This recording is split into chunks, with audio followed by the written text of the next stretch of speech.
तो कैसे हैं आप लोग। मेरे ख्याल से बहुत अच्छे होंगे। पढ़ाई, परिवार और सेहत का ध्यान आप लोग रख रहे होंगे। आज हम बात करने वाले हैं इंडो पैसिफिक रीजन के बारे में, जो भारतीय सुरक्षा के लिए बहुत ही महत्वपूर्ण क्षेत्र है और मील का पत्थर साबित होने वाला है। और यूपीएससी में ये टैग लगने वाला है आपका इंटरनेशनल रिलेशनशिप और जो हमारी अंतर्राष्ट्रीय सीमाएं हैं उनके संबंध में और समुद्री क्षेत्र की जो सीमाएं हैं उनके संबंध में आपका ये टॉपिक यूपीएससी के सिलेबस में कवर हो जाएगा। तो चलिए ज़्यादा बातें ना करते हुए हम बात करेंगे आज के इस टॉपिक के बारे में, इंडो पैसिफिक रीजन के बारे में। कहाँ से हमने ये आपको पढ़ाने का बताया है।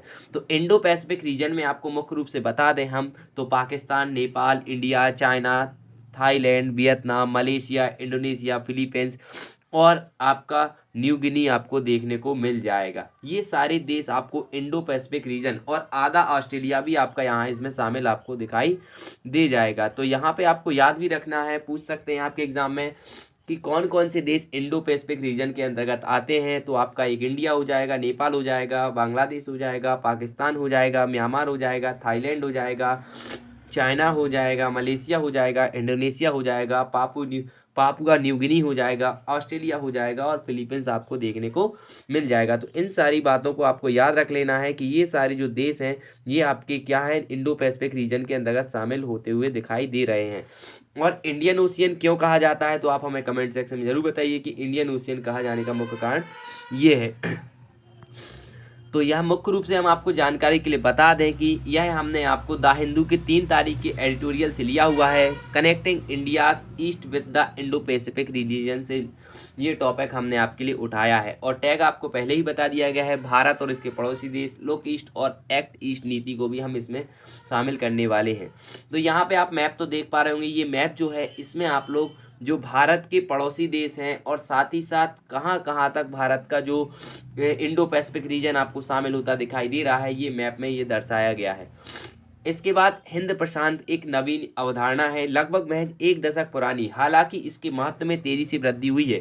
हिंद प्रशांत क्षेत्र की लोकप्रियता के पीछे एक प्रमुख कारण यह है कि वैश्विक भू राजनीति के गुरुत्वाकर्षण का केंद्र एशिया की ओर मुड़ रहा है। क्योंकि आपको मालूम है कि दुनिया के अगर हम बात करें लगभग सबसे बड़ा महाद्वीप भी एशिया है, और लगभग ऐसा कोई खनिज तत्व या लवण ना पाया जाता हो जो हमारे एशिया में ना पाया जाता हो, सारे के सारे हमारे एशिया में जरूर पाए जाते हैं। और विश्व की कुछ बड़ी अर्थव्यवस्थाएं जैसे चीन, भारत, जापान, इंडोनेशिया, दक्षिण Korea, Thailand, Australia, Taiwan, Malaysia, Philippines हिंद प्रशांत क्षेत्र में ही अवस्थित है। अगर आपसे पूछा जाए कि भाई कौन कौन सी हमारे क्षेत्र में देखने को मिलेंगी तो चीन, भारत, जापान, इंडोनेशिया, दक्षिण Korea, Thailand, Australia, Taiwan, Malaysia, Philippines, ये सारी हमारी आपको हिंद प्रशांत क्षेत्र में देखने को मिल जाती है। इसके अलावा भारत की लुक एक्ट और एक्ट ईस्ट नीतियों ने भी वर्ष 2018 में हिंद प्रशांत नीति और रणनीति में चरण में प्रवेश कर लिया है। अभी हम बात करेंगे कि जो लुक ईस्ट और एक्ट ईस्ट होता क्या है, उसके बारे में हम आगे आपसे चर्चा करेंगे। तो हिंद प्रशांत क्षेत्र के महत्वपूर्ण भाग का निर्माण करने वाले दक्षिण पूर्व और पूर्व एशियाई देशों के साथ भारत के संबंधों को सुदृढ़ करने के संदर्भ में रणनीति के साथ आर्थिक दृष्टिकोण में से भारत का पूर्वोत्तर क्षेत्र अत्यंत महत्वपूर्ण रहा है। और एक केवल रणनीतिक अगर हम बात करें आर्थिक रूप से ही नहीं बल्कि ये सिक्योरिटी पर्पस से भी हमें ये महत्वपूर्ण होता है। क्योंकि अगर हम भारत की चारों तरफ से रक्षा कर कभी भारत में या विश्व युद्ध होता है तो हमें चारों तरफ से भारत को सिक्योर करना पड़ेगा। अगर हम बात करें तो भारत 3 तरफ से समुद्र से घिरा हुआ है, और अगर हमारी नेवी जो पावर की बात करें तो उतनी बड़ी महाशक्ति नहीं है नेवी के रूप में जो हमारी अगर जो सी एरिया से, कोस्टल एरिया से सिक्योरिटी कर पाए। इसीलिए हमें इंडो पैसिफिक रीजन पर भी अपना कब्जा बनाए रखना होगा। तो यहाँ पे आप देख पा रहे होंगे चाइना है, हमारा इंडिया है, ये सारे जो देश हैं जो हमारे इंडो पैसिफिक रीजन के अंतर्गत शामिल होते हैं। इंडिया, चाइना और ऑस्ट्रेलिया भी आधा, वियतनाम, पापुआ गिनी, ये सारे आपको यहाँ पे देखने को मिल जाएंगे। इसके बाद अगर बात करें तो लुक ईस्ट अथवा पूर्व की ओर देखो नीति है क्या। तो सोवियत संघ यूएसएसआर के विघटन, शीत युद्ध 1991 की समाप्ति के साथ एक महत्वपूर्ण रणनीतिक भागीदार को खो देने की भरपाई के लिए भारत, संयुक्त राज्य अमेरिका और दक्षिण पूर्व एशिया में उसके सहयोगी देशों के साथ संबंध निर्माण की दिशा में आगे बढ़ा है। इस क्रम में भारत के पूर्व प्रधानमंत्री पीवी नरसिम्हा राव ने वर्ष 1992 में दक्षिण पूर्व एशिया क्षेत्र की भारत की संलग्नता को एक रणनीतिक बल देने के लिए लुक ईस्ट नीति शुभारंभ किया, ताकि भारत एक क्षेत्रीय शक्ति के रूप में तथा चीन के रणनीतिक प्रभाव के प्रतिकार के लिए अपनी स्थिति सुदृढ़ कर सके। यहाँ पर इम्पोर्टेंट बात यह है कि लुक ईस्ट नीति को महत्वपूर्ण स्रोत या किसने भारत में इम्प्लीमेंट कराने में अपना योगदान दिया, तो उस समय भारत के प्रधानमंत्री थे पीवी नरसिम्हा राव। ईयर था 1992 और 1991 में जो यूएसएसआर था उसमें शीत युद्ध चल रहा था। ये दो बातें आप याद रख सकते हैं, क्योंकि आपको मालूम है चीन भी एक बढ़ती हुई दुनिया की सबसे बड़ी अर्थव्यवस्था बन चुकी है। और चीन ऐसे ही नहीं दुनिया की सबसे बड़ी अर्थव्यवस्था बनी है, बल्कि वो एक इकोनॉमिक रूप से, सिक्योरिटी पर्पज से और हर एक रूप से किसी को लोन दे के दबाया जा रहा है, किसी को अलग अलग तरीके से वो क्या हो गई है सिक्योरिटी पर्पज से। और आपने देखा कि आर्थिक रूप से भी, सामाजिक रूप से भी, क्षेत्रीय रूप से भी और आपके सुरक्षा की दृष्टि से भी वह दुनिया में सर्वशक्तिमान बनता जा रहा है। उसी को रोकने के लिए भारत भी एक सुपर पावर बनने की ओर आगे बढ़ रहा है। उसी के लिए हमने लुक ईस्ट नीति, पूरब की ओर देखी नीति को अपनाया था। अगर हम बात करें एक्ट ईस्ट, नवंबर 2014 में घोषित act east policy look east policy का ही उन्नत रूप है। एक्ट ईस्ट पॉलिसी जो है लुक ईस्ट पॉलिसी, यानी अगर आपसे पूछा जाए कि लुक ईस्ट पॉलिसी कब हुई थी, तो आपको याद रखना है 1992, और एक्ट ईस्ट कब हुई थी तो 2014 में। यह विभिन्न स्तरों पर विशाल एशिया प्रशांत क्षेत्र के साथ आर्थिक, रणनीतिक और सांस्कृतिक संबंधों को बढ़ावा देने के हेतु एक राजनयिक पहल है। इस पॉलिसी के तहत द्विपक्षीय, क्षेत्रीय और बहुपक्षीय स्तरों पर कनेक्टिविटी, व्यापार, संस्कृति, रक्षा और लोगों के बीच संपर्क बढ़ाने में दक्षिण पूर्व एशियाई देशों के साथ गहन और निरंतर संपर्क को बढ़ावा दिया जाता है। ये बातें आप याद रख सकते हैं। क्या गहन याद रखिएगा, भूलिएगा नहीं कि क्या है एक्ट ईस्ट नीति। तो इस नीति के तहत क्या किया गया है, विशाल एशिया प्रशांत क्षेत्र के साथ आर्थिक, रणनीतिक और सांस्कृतिक संबंधों को बढ़ावा देने हेतु एक राजनीतिक पहल है। राजनयिक मतलब समझते हैं एक देश दूसरे देश की जो सरकारें होती हैं वो अपने अपने स्तर पर कदम उठाती हैं। तीसरा होगा, इस पॉलिसी के तहत द्विपक्षीय, क्षेत्रीय और बहुपक्षीय स्तरों पर कनेक्टिविटी, व्यापार, संस्कृति, रक्षा, लोगों से लोगों के बीच संपर्क बढ़ाने और दक्षिण पूर्व एशियाई देशों के साथ गहन और निरंतर संपर्क को बढ़ावा दिया जाता है। इंपॉर्टेंट बात यह है कि यहाँ पर क्या किया जा रहा है, आपने याद रखने की बात यह है कि रक्षा को भी इसमें इंक्लूड किया गया है। कौन कौन से टॉपिक इंक्लूड किए गए हैं, यानी जो विषय हैं कनेक्टिविटी, व्यापार, संस्कृति, रक्षा और लोगों से लोगों के बीच संपर्क को इसमें ईस्ट जो इंक्लूड किया गया था। तो पूर्वोत्तर क्षेत्र भारत को हिंद प्रशांत क्षेत्र के कैसे जोड़ता है, तो रणनीतिक महत्व के रूप में पूर्वोत्तर भारत दक्षिण पूर्व एशिया एवं उससे आगे के लिए प्रवेश द्वार है। यह म्यांमार की ओर भारत की भूमि सेतु है। क्या, म्यांमार की ओर भारत का भूमि सेतु है।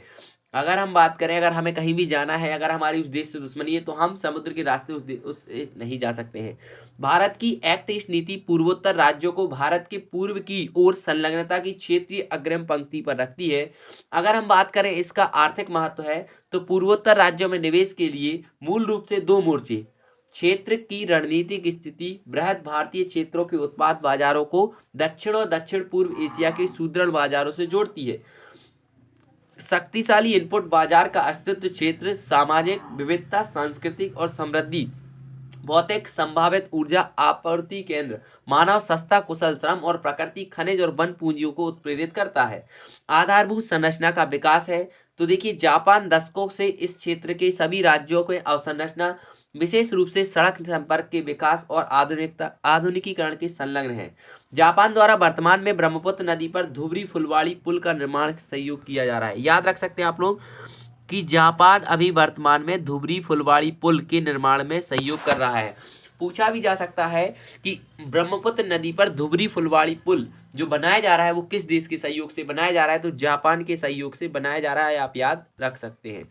इसके अलावा अगर पूर्वोत्तर क्षेत्र को हिंद प्रशांत से जोड़ने की प्रमुख मार्गों की चुनौतियों की बात करें, तो गंभीर गैर पारंपरिक खतरे, इसमें तस्करी, मादक पदार्थों का व्यापार, अंतर्राष्ट्रीय सीमा अपराध, विद्रोही गतिविधियां और म्यांमार से शरणार्थियों की आमद जैसी अति अहितकार घटनाएं शामिल हैं। आपको मालूम है कि अगर कोई भी देश व्यापार करता है तो उसमें तस्करी जैसी चीजें देखने को मिलती हैं। कोई सोने को स्मगल करता है, कोई मादक पदार्थों को स्मगल करता है, तो कोई ड्रग्स को स्मगल करता है, कोई नशे की पदार्थों को स्मगल करता है।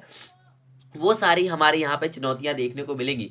चीन की दुर्भावनापूर्ण गतिविधियां, आपने चीन पूर्वोत्तर क्षेत्र में भारत के साथ सीमा तनाव जैसे डोकलाम संघर्ष और आपने गलवान घाटी देखा होगा। उपयुक्त गंभीर गैर पारंपरिक खतरे को बढ़ाने में उल्लेखनीय भूमिका रखता है।